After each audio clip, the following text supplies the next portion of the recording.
এই রাব্বি রাব্বি, আমি না কুরবানি দেওয়ার জন্য অনেক বড় একটা গরু কিনছি। তুই যাইস আমাকে বাড়িতে গিয়া গরুটা দেখা ছবি টবি তুললা ফেসবুকে আপলোড করে দিস।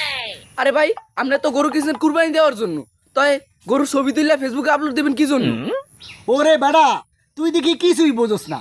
এই ফেসবুকের যুগে আইসা গরুর ছবি যদি ফেসবুকে আপলোড না করি তাহলে মানুষ জানবো কিভাবে যে আমি কত বড় গরু কুরবানি দিলাম?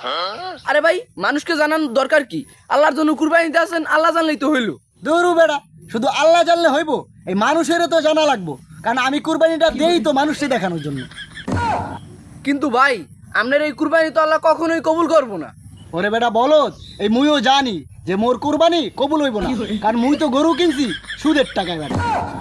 তো ভাই, আপনি যাই না শুনে কুরবানি দিতেছেন কা? কি জন্য দেই তুই বোঝো না? ফিটার কাও হ্যাঁ?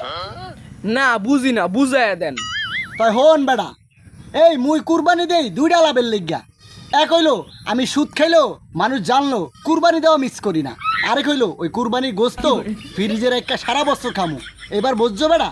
ও বুঝছি, আপনি অনেক বড় পাপী।